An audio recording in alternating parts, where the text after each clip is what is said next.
Hey friends, welcome back to Interesting Chinese Culture.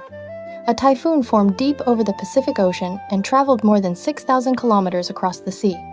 After making landfall, its winds gradually weakened, but the moisture it carried continued moving deep into China. Zhejiang, Shanghai, Hubei, Henan, and Beijing were hit by heavy rainfall one after another. In some places, just a few hours brought as much rain as would normally fall over a much longer period. Roads turned into rivers, vehicles became trapped, water levels rose, and the risks of flash floods and landslides increased. When weather like this happens today, people turn to satellite images and examine the typhoon's path, ocean temperatures, wind shear, monsoon moisture, and urban drainage systems. But if a storm of the same scale had struck 2,000 years ago, how would people have explained what was happening before their eyes? Modern meteorology can explain how typhoons form, how they move, and why they can suddenly intensify over a mountainous area or a city. Modern disaster research also reminds us that a dangerous natural event does not automatically become a severe disaster.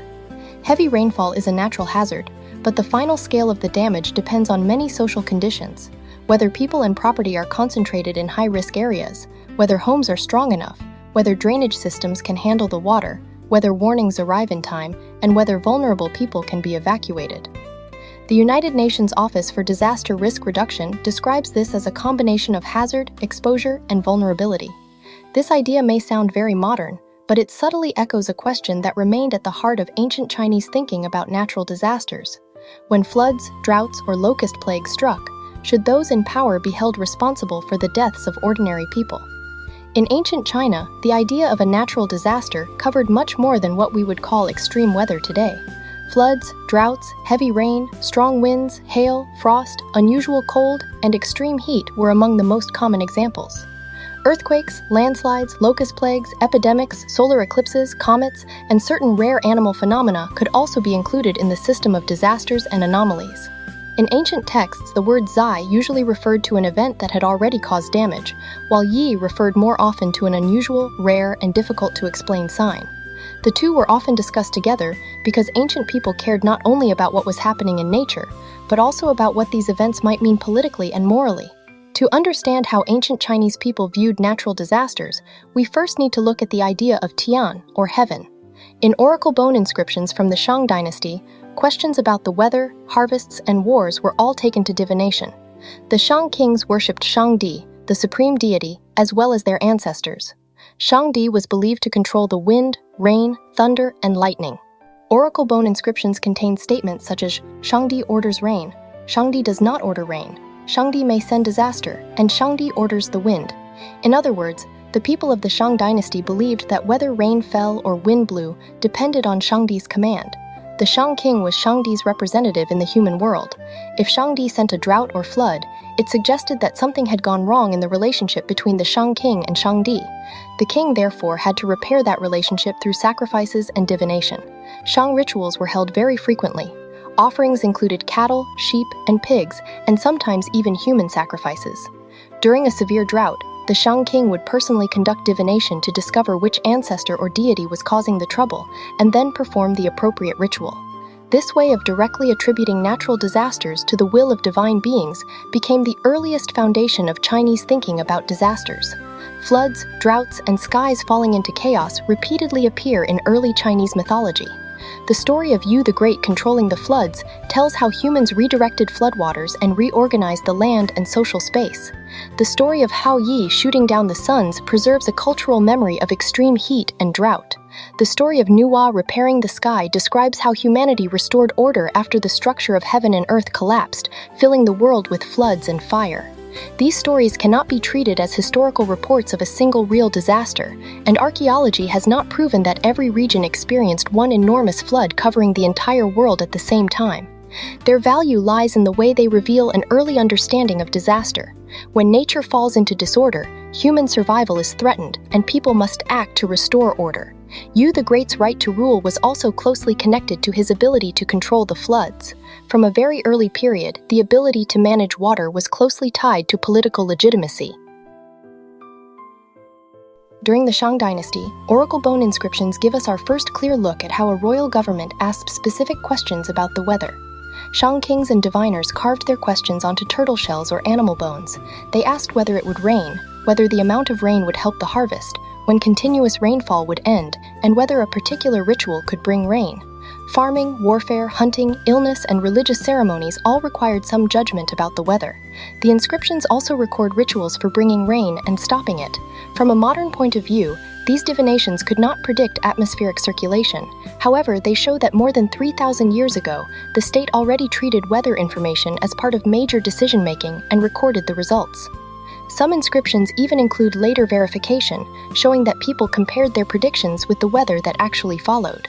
In the Shang understanding of the universe, Shangdi, the ancestors, mountains and rivers, and forces such as wind and rain could all influence events in the human world. The Shang king was both a political ruler and the central figure who communicated with the gods and ancestors. A failed harvest could therefore raise questions about whether the rituals had been performed correctly, whether the ancestors were satisfied, or whether a divine power was sending punishment. Rain-making rituals might include dancing, burning sacrificial offerings, and presenting sacrifices to Shangdi or the ancestors. Later texts also preserve the story of King Tang of Shang examining his own conduct during a severe drought and offering to take responsibility himself. The story took shape at a later date, so its details cannot all be treated as a factual record from the beginning of the Shang dynasty. However, the political ideal it expresses is very important.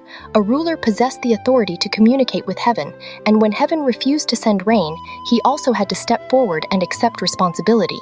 Some of you may remember that when we previously discussed the novel Investiture of the Gods, Daji persuaded King Zhou of Shang to spend a huge amount of money building a luxurious raised terrace called the Deer Terrace.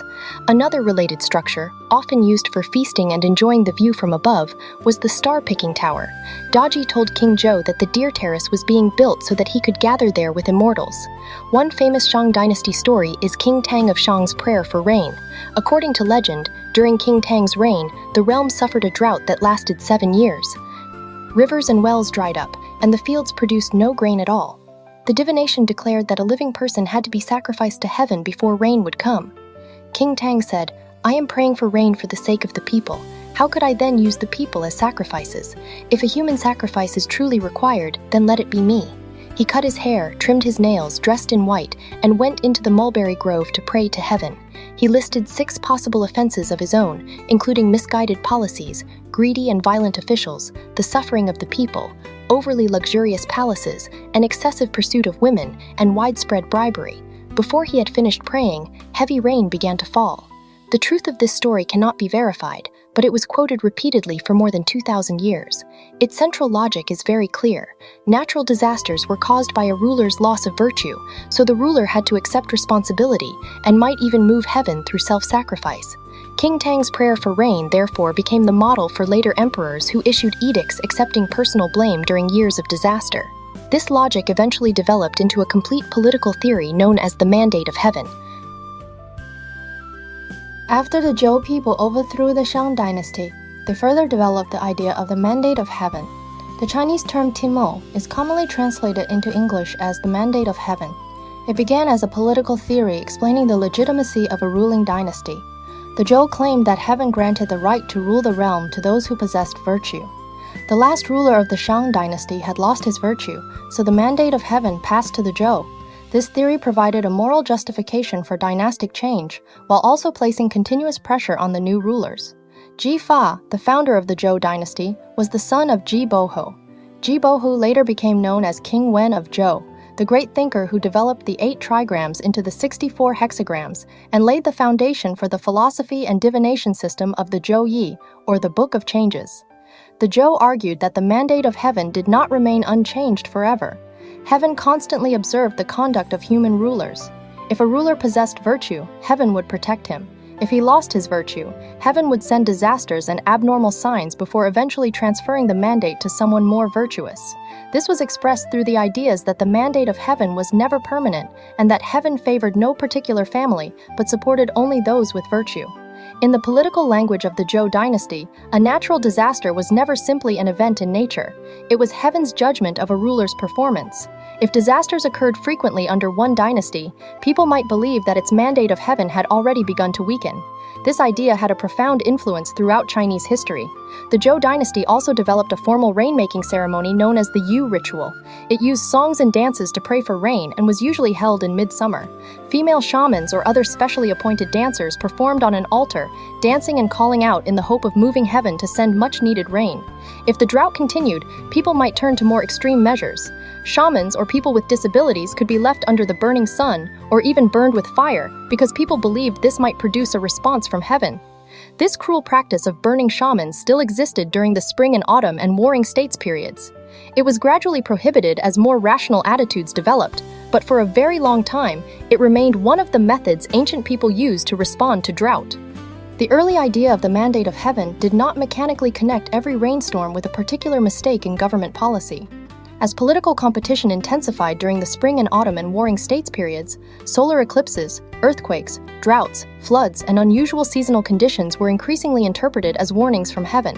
Rulers needed to offer sacrifices to heaven, mountains, and rivers, and pray for favorable wind and rain. They also needed to examine the way they governed.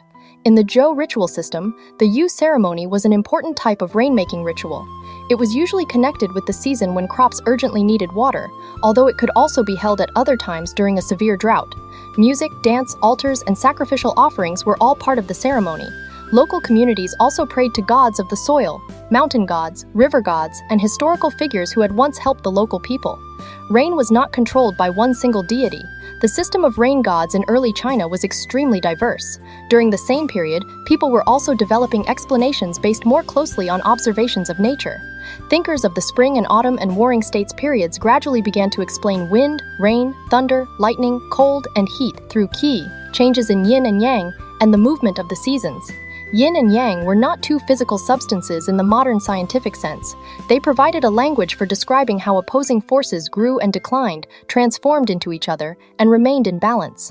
The theory of the five elements connected wood, fire, earth, metal, and water with the seasons, directions, politics, and the human body.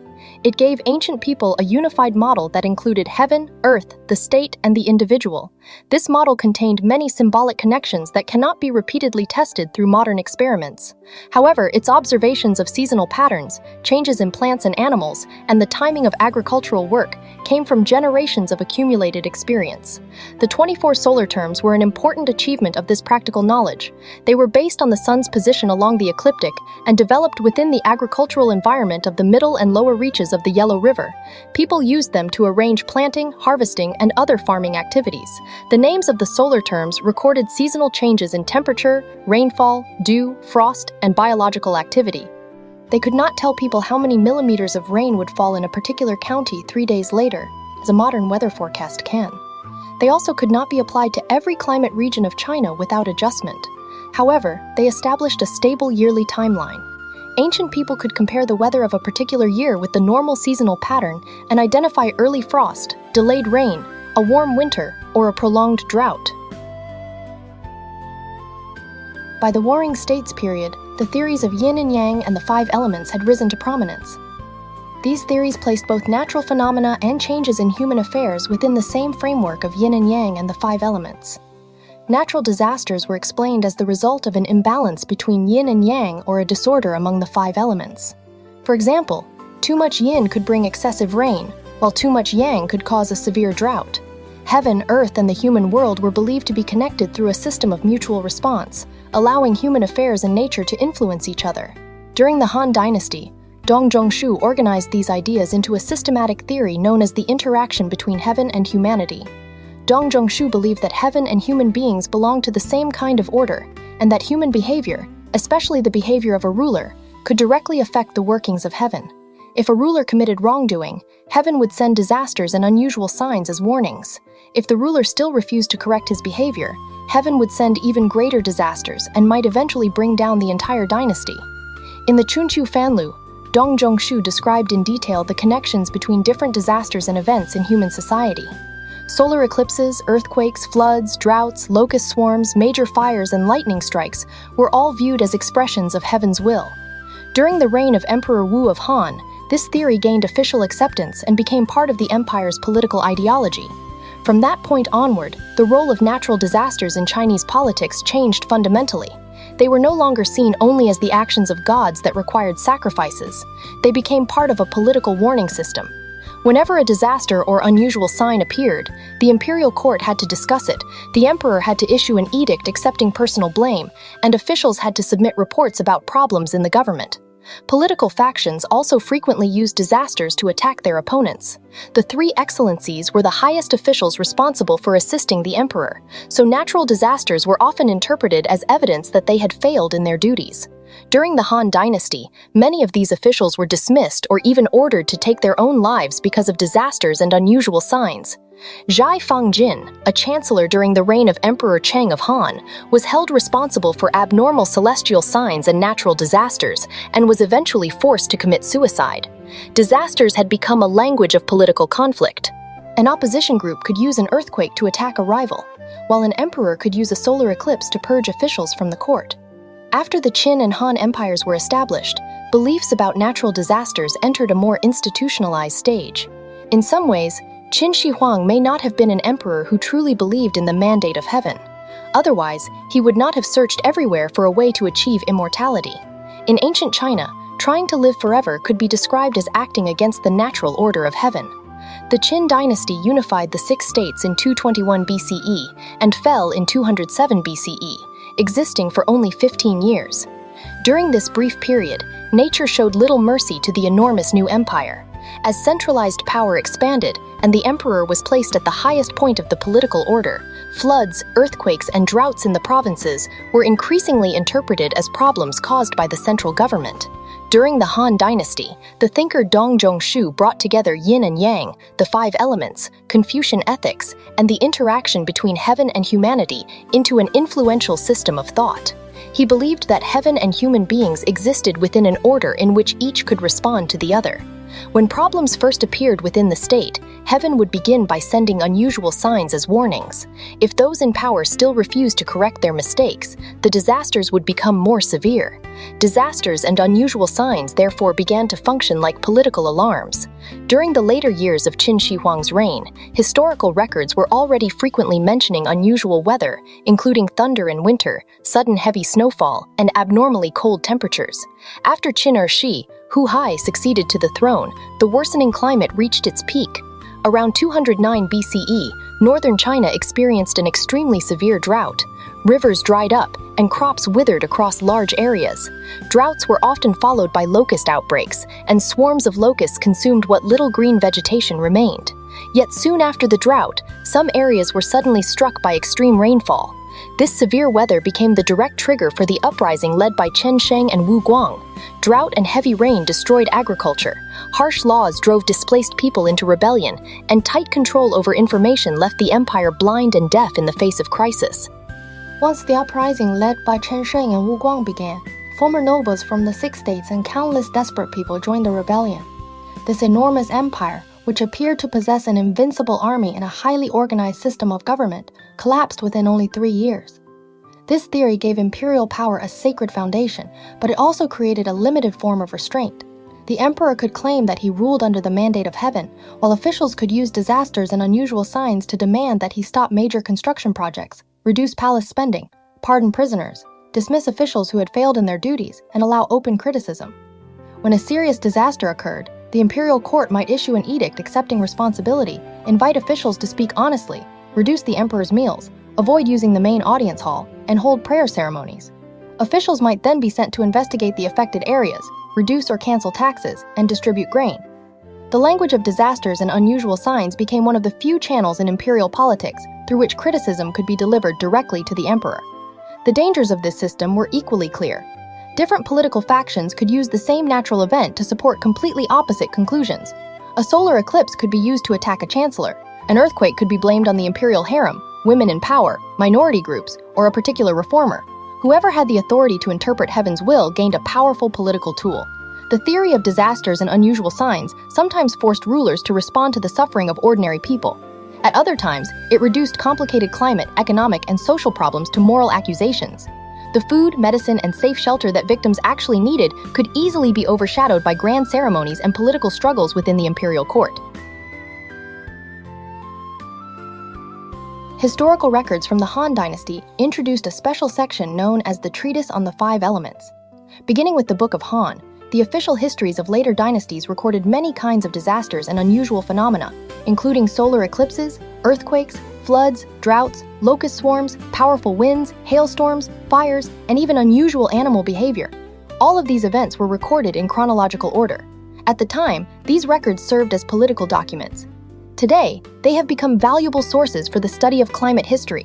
In the 20th century, the Chinese meteorologist Zhu Kejun used these ancient disaster records, together with information from seasonal changes in plants and animals and archaeological evidence, to reconstruct a timeline of climate change in China, covering nearly 5,000 years.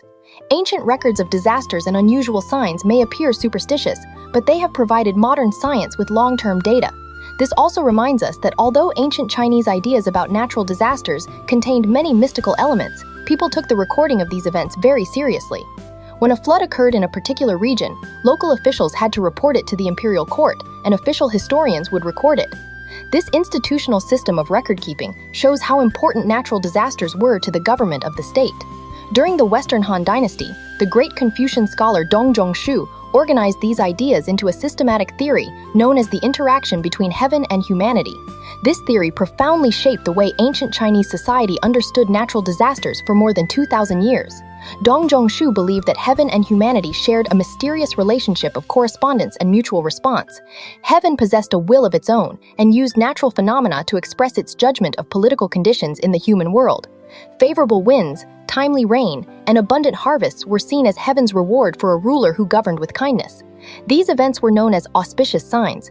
Earthquakes, floods, severe droughts, solar eclipses, comets, and other unusual natural phenomena, however, were regarded as serious warnings from heaven that a ruler had lost his virtue, made mistakes in government policy, or allowed corruption to spread through the imperial court. These were known as disasters and unusual signs.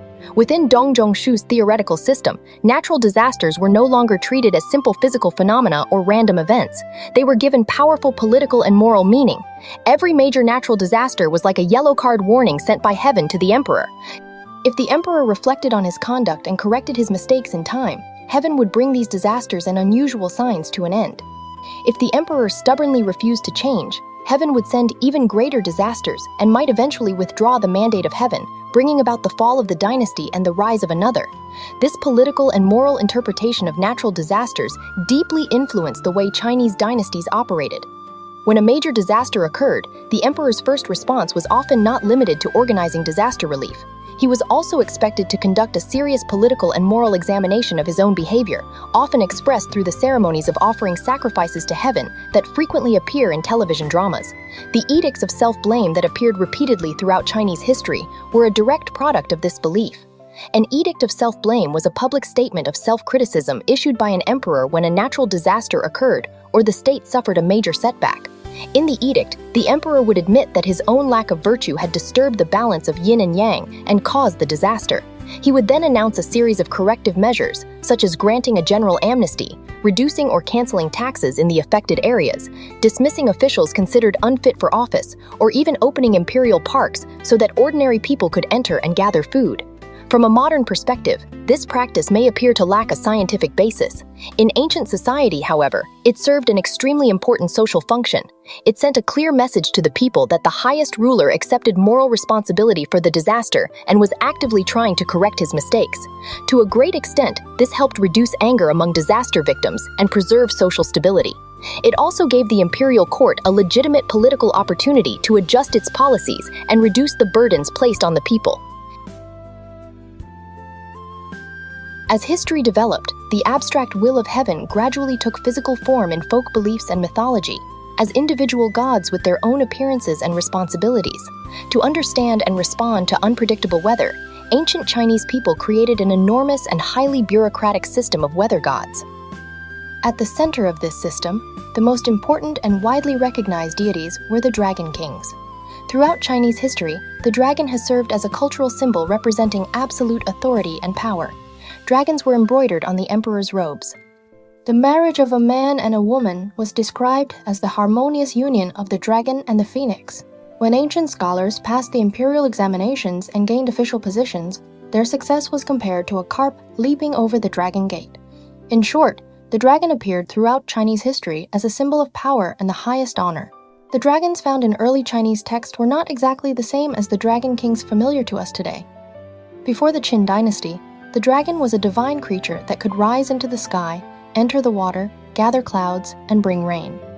The Book of Changes describes clouds gathering around dragons and dragons flying through the heavens. In native Chinese culture, dragons were connected with rain from a very early period. The Classic of Mountains and Seas records a dragon known as Yinglong. It helped the Yellow Emperor defeat Qiyu and later helped Great Yu control the floods. Yinglong could store water and control the amount of water flowing through rivers. During the Han Dynasty, people began making clay dragons for rain-making ceremonies. Dong Zhongshu devoted an entire chapter of the Chunqiu Fanlu to seeking rain. He stated that dragons of different colors should be used during different seasons.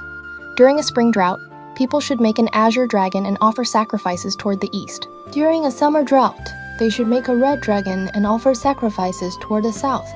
During an autumn drought, they should make a white dragon and offer sacrifices toward the west. During a winter drought, they should make a black dragon and offer sacrifices toward the north. These ceremonies also included measures based on yin and yang and the 5 elements. During a rainmaking ceremony, for example, the southern gate should be closed and the northern gate opened. The south represented yang, while the north represented yin, so seeking rain required people to suppress yang and strengthen yin. This ritual system combined the image of the dragon with yin and yang and the 5 elements, showing how organized early rainmaking practices had become. The Dragon King became China's most famous god of rain through a long historical process. Early Chinese dragons were already connected with water, clouds, seasons, and political power. But people living during the Shang and Zhou dynasties did not yet have the complete family of dragon kings familiar to us today. After Buddhism entered China, the Naga of Indian culture was translated as dragon. In Buddhist scriptures, these dragons could live in bodies of water, control rainfall, and protect Buddhist teachings.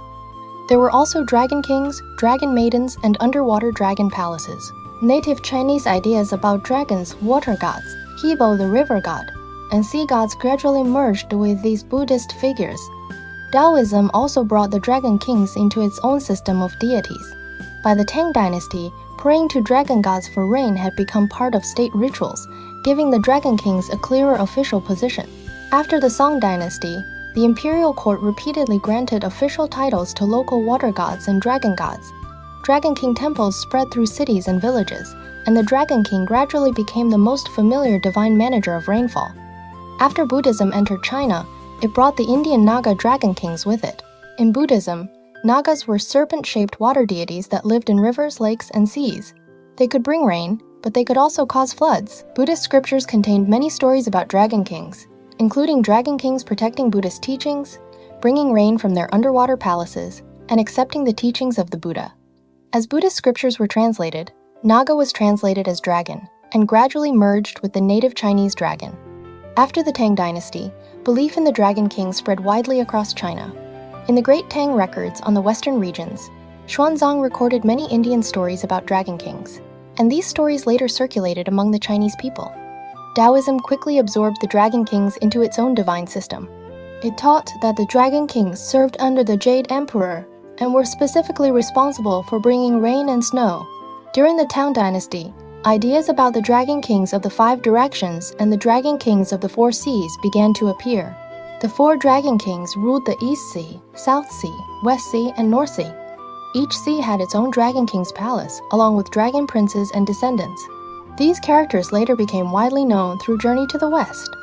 The Tang imperial court began granting titles to dragon kings, and by the Song dynasty, dragon king temples could be found throughout the country. Song emperors repeatedly gave official titles to dragon king temples in different regions and prayed for favorable weather. Belief in the dragon kings reached its height during the Ming and Qing dynasties. Beijing's Black Dragon Pool, White Dragon Pool, and Jade Spring Hill were all important places where the imperial family prayed for rain. The Qianlong Emperor visited the Black Dragon Pool many times to seek rain, while government officials were required to worship the dragon gods on fixed dates. The Dragon King developed from a foreign Buddhist water deity into a god of rain worshipped by both the Chinese government and ordinary people. Folk rainmaking practices took many different forms. The most common method was to burn incense and make offerings at a Dragon King temple. If the Dragon King failed to bring rain, however, ordinary people often turned to some very practical methods. They might carry the statue of the Dragon King out of the temple and leave it under the burning sun. This was known as sunning the Dragon King. The idea was to force the Dragon King to experience the heat of the drought and pressure him into sending rain. In some places, people threw the Dragon King statue into a river or struck it with whips. This was called beating the Dragon King. Such behavior may be difficult to imagine in other religious traditions, but in Chinese folk belief, gods could be punished if they failed to perform their duties. This reflects the strongly practical character of Chinese folk religion. Another custom was known as stealing the Dragon King. If the local Dragon King failed to answer their prayers, villagers might secretly visit another village or temple at night and steal a Dragon King statue to bring home for their own rain-making ceremony. Some regions also had traditions of praying for rain beside deep mountain pools. People threw iron objects, filth, or living fish into the water because they believed this would disturb the Dragon King living below and force him to send rain. Many of these customs were recorded in local gazetteers from the Qing dynasty and the Republican period. The methods may have been crude, but behind them was the farmer's desperate need for rain. I once came across a very interesting discussion online. In the histories of many countries, there are stories about young women being sacrificed to monsters or mountain gods. A young maiden would be offered to a dragon in exchange for its protection. This absurd tradition seems to have appeared in stories about both Eastern and Western dragons. Someone then extended the discussion with another idea. When the commanded sacrifice was a maiden, the dragon receiving the sacrifice was treated as a god. As the story was repeatedly retold and distorted in later mythology, the dragon gained a majestic and sacred image. But what happened when the commanded sacrifice was a strong young man? There really are stories like this. They are extremely rare in world mythology, yet they almost perfectly match the idea of a young man being sacrificed to a dragon. The ancient Greek writer Pausanias recorded that the city of Thespiae was once terrorized by a dragon. An oracle ordered the city's residents to draw lots every year and select one young man to be sacrificed to the creature. Eventually, the lot fell to a young man named Cleostratus. His lover, Menestritus, could not bear to watch him die, so he made a special bronze breastplate covered with iron hooks that curved outward. Menestritus put on the breastplate, entered the dragon's lair in his lover's place, and willingly allowed the dragon to swallow him. After the dragon swallowed him, the iron hooks pierced its body from within. In the end, both the dragon and Menestritus died. Another story tells of a giant monster named Sybaris that lived near Mount Parnassus. Some people also called it Lamia. It lived inside a cave and came out every day to carry away livestock and local residents. The people consulted an oracle and received an answer. They had to choose one young man from the city and abandon him at the entrance to the monster's cave before the disaster would end. The lot fell to Alcyoneus. He was young and handsome, and he was also the only son in his family. The priests placed a sacrificial wreath on his head and escorted him toward the cave. Along the way, a young warrior named Eurybarus saw him and fell in love with him at first sight. After learning the truth, Eurybarus removed the wreath from Alcyoneus's head, placed it on his own, and demanded that the priests send him into the cave as the sacrifice instead. But he did not wait to be eaten. He rushed into the cave, dragged Sybaris outside, and threw the monster directly off a cliff. This story appears as the 8th tale in Antoninus Liberalis's Metamorphoses. Yet another legend tells a different kind of story. According to this legend, a 9-headed venomous dragon lived in Lake Ashi. It frequently created violent winds and waves, and every year, the local people selected a young woman, tied her to an altar beside the lake, and offered her to the dragon. During the Nara period, the Buddhist monk Mangan Shoni came to Hakone and used his spiritual powers to subdue the 9-headed dragon. The dragon was not killed. Under Mangan Shoni's teachings, it repented, accepted the Buddhist faith, and vowed to protect Lake Ashi and the local people from that time onward. In this way, the evil dragon that had once accepted young women as sacrifices became Kuzuryu Daimyojin, also known as Kuzuryu Okami, and was worshipped at Kuzuryu Shrine. Today, belief in Kuzuryu is mainly connected with water sources, safe travel, business prosperity, and romantic relationships. In the Shonai region of Yamagata Prefecture, there is a story known as the Legend of the Flying Dragon of Kanenuma. The flying dragon frequently destroyed farmland and harmed local people. To calm its anger, the villagers offered it one young woman every year. After that, it stopped harming the people. It began helping the villagers and protecting their crops, and was eventually worshipped as a Gongen, a Buddhist deity appearing in the form of a local god. The legend also says that people built a statue of Kanen and a shrine to commemorate what had happened. No matter which country we examine, history sometimes shows astonishing similarities. When the person chosen for sacrifice was a man, the dragon became a monster or was eventually killed by a warrior.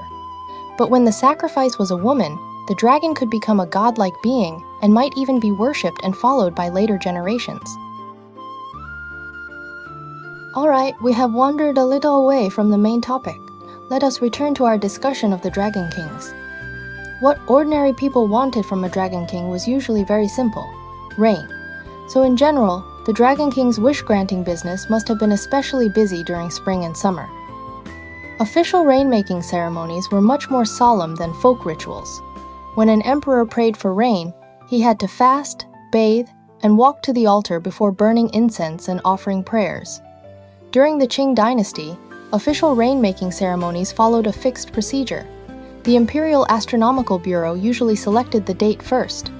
The emperor then fasted inside the palace before visiting the Temple of Heaven, the Temple of Earth, the altar of mountains and rivers, or a Dragon King temple to pray for rain. During this period, the slaughter of animals was forbidden. The southern city gate was also closed because the south represented fire, and closing the southern gate was believed to suppress yang energy. If rain arrived, another ceremony had to be held to give thanks for it. When local officials faced a drought, they also had to offer sacrifices at local Dragon King temples, city god temples, or altars dedicated to mountains and rivers. At the same time, they were expected to open government granaries, distribute grain, and reduce or cancel taxes. Praying for rain and providing disaster relief took place together. One important purpose of an official rain-making ceremony was to calm the people. When ordinary people saw a local official personally praying for rain, they knew that the government had not abandoned them, making social unrest less likely. Ancient responses to natural disasters therefore always had two sides: religious rituals and practical administration. Both were essential. From a modern point of view, the basic idea behind these activities was simply this: before a problem can be solved, those in charge must at least show that they are willing to solve it.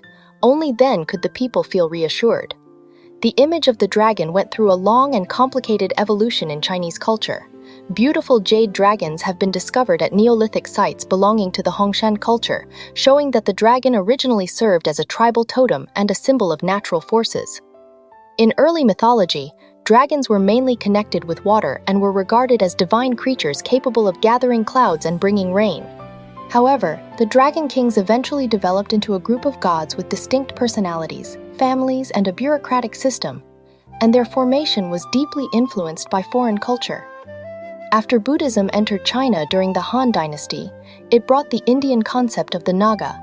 In Indian mythology, Nagas were serpent gods or dragon gods that lived in water and controlled rainfall and bodies of water. Over a long period of history, native Chinese dragon worship and the Buddhist belief in Nagas became deeply integrated. By the Tang Dynasty, belief in the Dragon Kings had become widespread. It gradually developed into an enormous system centered on the Dragon Kings of the East Sea, West Sea, South Sea, and North Sea. Beyond the Dragon Kings of the Four Seas, ancient Chinese imagination extended this belief to every individual body of water. Every major river, every lake, and even every well was believed to have its own Dragon King or water god in charge. This detailed system of belief reflected both the agricultural world's extreme dependence on water and its need to manage water resources carefully.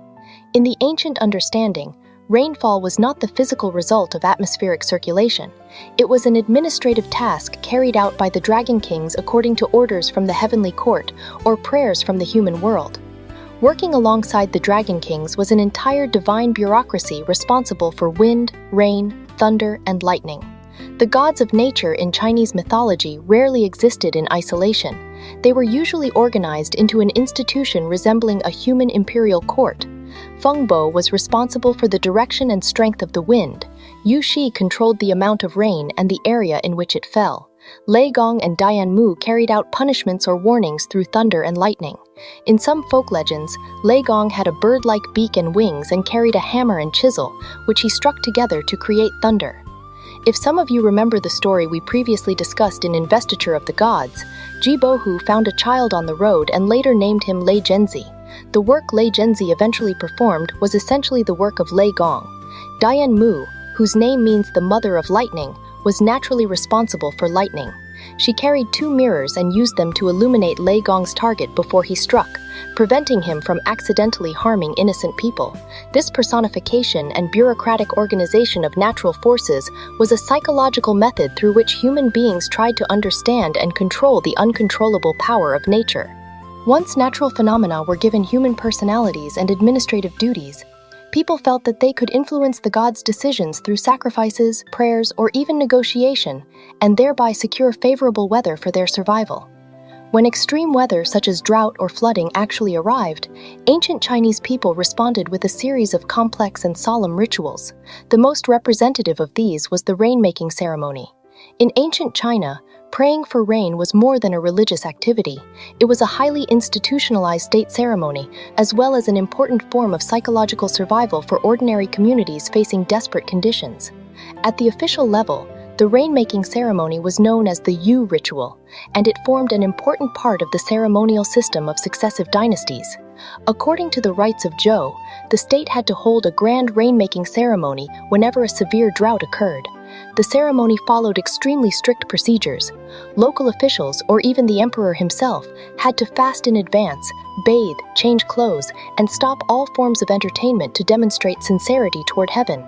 At the ceremony, officials read sacrificial texts describing the severity of the drought to the Dragon King or Yu Shi and prayed for much-needed rain on behalf of the people.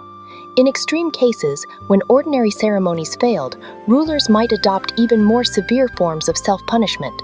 The most famous historical legend concerns the rain-making ceremony of King Tang, the founding ruler of the Shang dynasty. According to the story, the realm was suffering from a severe drought. King Tang believed that it had been caused by mistakes in his government, so he ordered his attendants to build a tall pyre. He cut his hair and nails, dressed in clothing made from white thatch, and prepared to burn himself alive on the pyre to apologize to heaven. Just as the pyre was about to be lit, heavy rain began to fall. Although this story contains strong mythical elements, it deeply reflects a central idea in ancient Chinese political culture. Rulers had to accept moral responsibility for natural disasters and be willing to sacrifice themselves in exchange for heaven's forgiveness. At the folk level, rain-making activities involved much richer, livelier, and sometimes even more dramatic customs. Ordinary people could not hold state ceremonies like an emperor, so they developed their own rituals for interacting directly with local gods. The most common practice was to carry a statue of the Dragon King through the streets. Villagers beat gongs and drums, invited the Dragon King statue out of its temple, placed it in a ceremonial sedan chair, and carried it along the main streets of the village or town. People believed that if the Dragon King could see the suffering caused by the drought with his own eyes, he might feel sympathy for them and send rain. If gentle prayers failed, ordinary people might turn to a more extreme method known as sunning the Dragon King, or punishing the Dragon King. Villagers carried the Dragon King's statue out of its temple and placed it directly under the burning sun. The logic behind this custom is very interesting. It reflects a unique sense of contract and strong practicality within Chinese folk belief. People believed that since the Dragon King received their incense and offerings, he had a responsibility to provide favorable weather. If he failed in his duties and allowed a severe drought to occur, the people had the right to punish him by forcing him to experience the suffering of the drought himself. By leaving his statue under the sun, they hoped to pressure him into performing his duties. This behavior may appear disrespectful toward a god, but it reflected a form of psychological resistance among ordinary people facing a crisis of survival. Through ritual, they were trying to regain some control over nature. People might also invite an opera troupe to perform a rain-making opera in front of the Dragon King temple for several days and nights, hoping to receive rain by entertaining the god. From the perspective of modern science, these rituals could not change the physical processes of the atmosphere. Within the society of that time, however, they provided important psychological comfort by bringing the community together, easing collective anxiety, and preserving social order. Seen from this perspective, ancient people may have been much bolder than we are today. If a leader failed to do his job, the people could rebel against him and choose a more capable leader. Whether that leader was a Dragon King, an immortal, or even an emperor did not matter. If he made the people's lives miserable, he had to step down. But when we look back at life today, if a leader fails to do the work, the employees below are usually the ones who end up taking the blame. When responding to floods, another form of extreme natural disaster, ancient Chinese beliefs and practices showed equally distinctive cultural characteristics. Many other ancient civilizations have myths about a great flood, including the story of Noah's Ark in the Bible. In China, the most famous flood control myth is the story of Great Yu. In the story of Noah's Ark, humanity responds to God's punishment through the flood by building an ark, escaping from the disaster, and waiting for God's anger to pass. In the Chinese legend of Great Yu, Gang first tried to control the overwhelming flood by blocking the water. His attempt failed and he was killed. His son, Great Yu, then took over the work and changed the strategy. Instead of blocking the water, he created channels to guide it away. After 13 years of work, during which he passed his own home 3 times without entering, Great Yu finally directed the floodwaters into the sea and brought the disaster under control. The legend of Great Yu established a central philosophy behind ancient Chinese responses to natural disasters. Through wisdom, determination, and collective effort, human beings could follow the laws of nature while also transforming the natural world. They did not have to wait passively for divine forgiveness or simply run away from disaster. This early beginning of the belief that human effort could overcome heaven existed alongside a deep respect for the gods of nature. Over the following several thousand years, every Chinese dynasty treated water management as one of the state's most important responsibilities. From the Zhejiang irrigation system of the Warring States period to the continuing efforts of successive dynasties to control the Yellow River, ancient China accumulated extensive experience in hydraulic engineering.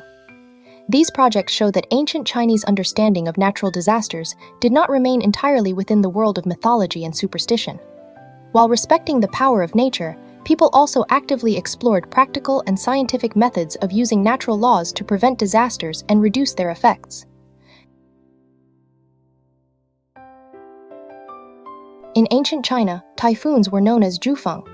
Local gazetteers from the southeastern coast contain many records of these storms, describing powerful winds that uprooted trees, destroyed houses, drove seawater inland, and killed people. Ancient people tried to predict typhoons by observing the sky. They knew that before a typhoon arrived, a broken rainbow might appear in the sky, or clouds might take the shapes of birds and animals. They called these warning signs Jumu, meaning the mother of the typhoon. This practical knowledge had been accumulated by generations of fishermen at sea. However, people still believed that typhoons were controlled by gods and spirits. Belief in wind gods was common along the coasts of Fujian and Taiwan. After the Qing government brought Taiwan under its control during the reign of the Qianlong Emperor, it added the wind gods to the official sacrificial system and built temples dedicated to them. Before going to sea, fishermen in Guangdong and Fujian worshipped Tianfei, the wind gods, and the dragon kings. In Taiwan, belief in the Wangye deities and the ritual known as sending off the Wangye boat became extremely popular. The Wangye were believed to be divine inspectors who patrolled the human world on behalf of heaven and could drive away epidemics and disasters. During the ritual, people built an elaborate paper or wooden boat and sent the Wangye out to sea along with disease and disaster. This ceremony was especially common in areas frequently affected by typhoons and epidemics. By sending away the Wangye boat, people hoped to remove the source of disaster and protect their community. Behind these beliefs was the deep respect and fear that coastal communities felt toward the power of the ocean. Throughout Chinese history, locust outbreaks ranked alongside floods and droughts as one of the 3 major natural disasters. When locust swarms passed overhead, they blocked the sky and darkened the sun, consuming entire fields within moments. Ancient people believed that locusts were a punishment sent by heaven or the work of a locust god. During the Han Dynasty, Dong Zhongshu connected locust disasters with the emperor's loss of virtue and the greed and cruelty of government officials. Ordinary people worshipped the 8 Jia gods and General Liu Meng. According to legend, General Liu Meng was Liu Qi, a southern Song general who fought against the Jin dynasty. After his death, he became a god responsible for driving away locusts. During the Qing dynasty, General Liu Meng was added to the official sacrificial system, and temples were established for him in counties throughout the empire. When a locust outbreak occurred, local officials had to offer sacrifices to General Liu Meng, while also organizing the population to destroy the insects. The Qing government maintained a very strict system for fighting locusts. Local officials had to supervise the work personally in the fields, and they could be punished if their efforts were ineffective. People struck the locusts by hand, dug trenches to bury them, or released ducks to eat them. Religious belief and practical disaster relief existed side by side. Local officials prayed for divine protection while organizing people to capture and kill the insects. These two approaches were not considered contradictory because religious rituals and administrative measures often operated together in traditional Chinese society. In ancient China, an earthquake was understood as a sign that the earth was unsettled, that yin and yang had fallen out of balance, or that the earth itself had become angry.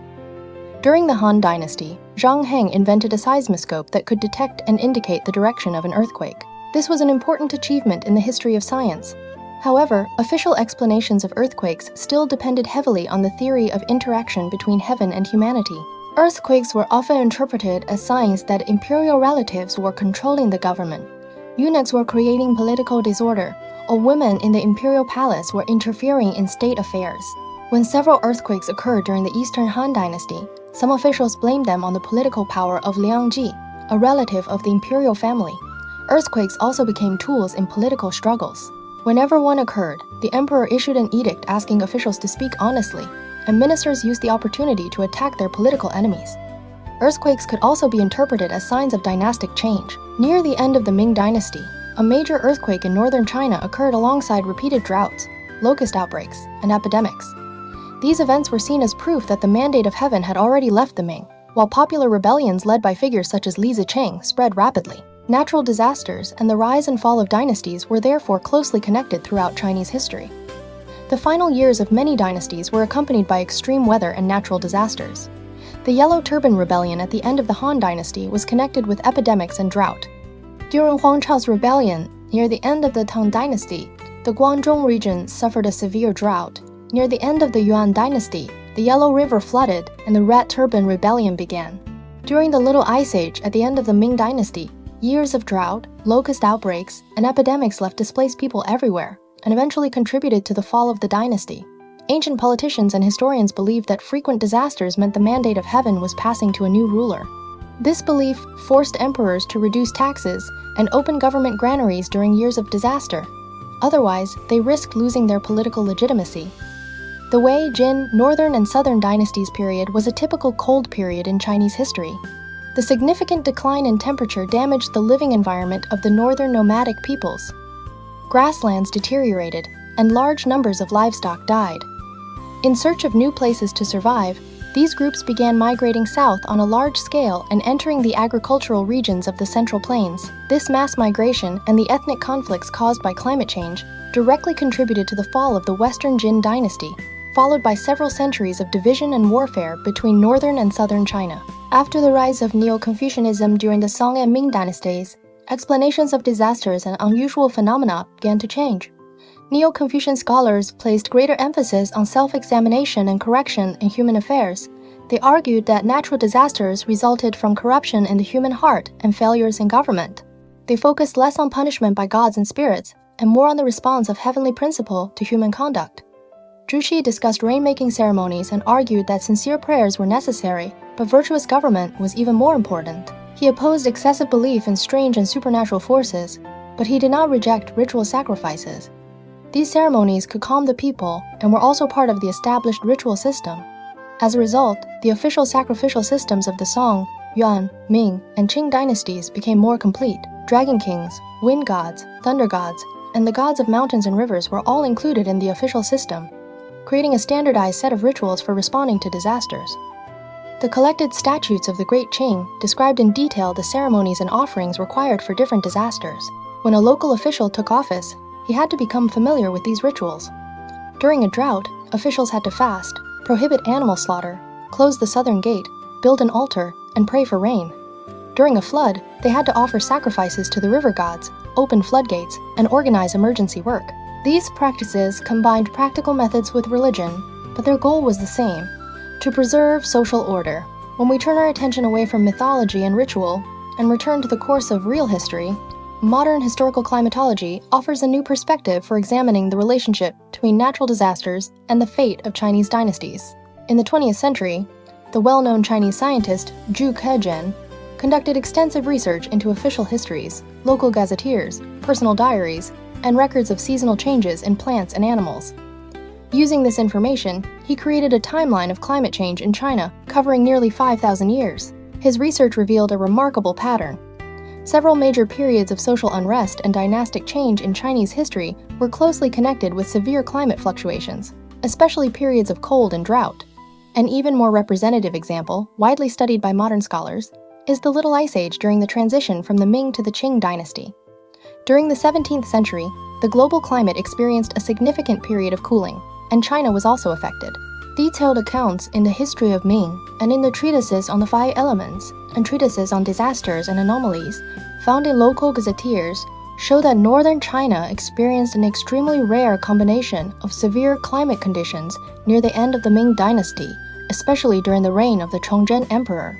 Years of drought caused rivers to dry up and crops to fail completely. Large locust outbreaks often followed the droughts, consuming what little vegetation remained. These extreme conditions also created an environment that allowed plague to spread, causing the population of northern China to fall sharply.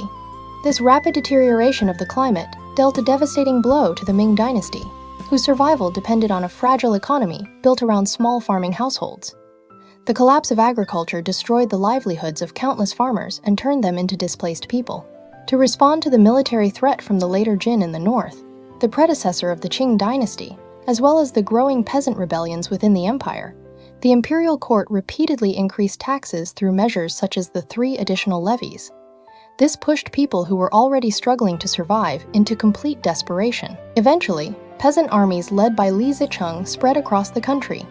At the same time, the Jurchens in the northeast took advantage of the Ming dynasty's internal weakness and launched a major advance through the Great Wall passes. On the surface, the fall of the Ming dynasty resulted from political corruption, factional conflict, and military failure. From the deeper perspective of historical climatology, however, an extreme climate crisis lasting several decades destroyed the dynasty's social and economic foundation and became the final straw that brought down this enormous empire. The modern lesson of ancient beliefs about natural disasters is that people connected disasters with political responsibility, forcing rulers to pay attention to the lives of ordinary people. They connected disasters with community unity, using rainmaking ceremonies and sacrifices to river gods to organize collective action. They also connected disasters with moral conduct, encouraging frugality and more compassionate government. These ideas still have value today. As climate change brings more extreme weather, governments must accept greater responsibility, societies need stronger unity, and individuals must reflect on their own ways of living. Dragon King temples and rainmaking ceremonies remind us that humanity's ability to control nature has always been limited. Even with advanced technology, a single typhoon can still destroy a city, and one flood can still change the lives of countless people. The respect and caution that ancient people showed when facing natural disasters remain meaningful today. From King Tang of Shang praying for rain in the mulberry grove to the Qianlong Emperor seeking rain at the Black Dragon Pool, and then to today's red typhoon warnings from meteorological stations, the Chinese understanding of natural disasters has traveled a long road. The mandate of heaven turned disasters into a mirror of politics. Belief in the Dragon Kings turned disasters into expressions of a god's temper. Modern science has turned disasters into natural phenomena that can be predicted and managed. Yet throughout all these changes, natural disasters have continued to remind humanity that we live in an uncertain world. Respecting nature, treating others with kindness, and accepting social responsibility are ancient principles that have become more important than ever in the age of climate change. When the heavy rain brought by Typhoon Dolphin arrives again, we rely on satellites and computer models. At the same time, we may also find wisdom for confronting extreme weather in the caution and respect shown by ancient people. This wisdom comes from recognizing human vulnerability and learning to help one another and accept responsibility while living with that vulnerability. Whatever happens, respecting the laws of nature and protecting the environment can help reduce such disasters in the future. We can only hope that no natural disaster causes loss of life and that everyone remains safe. Today, we know that the Dragon Kings do not decide the path of a typhoon, and an emperor's virtue cannot change the temperature of the Pacific Ocean. We also know that greenhouse gas emissions are changing the conditions in which extreme weather develops, while El Niño redistributes heat and rainfall across this warmer world.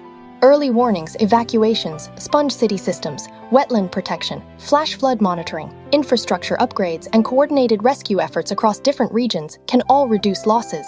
Reducing emissions and adapting to climate change will determine how much future risk continues to grow. When the next record-breaking rainstorm arrives, satellites can tell us where the clouds are, and models can calculate where they may travel. History raises another question that cannot be handed over to a computer model. Who has the ability to protect people before disaster arrives? Who bears responsibility for governing? And who is most likely to be left behind in the flood?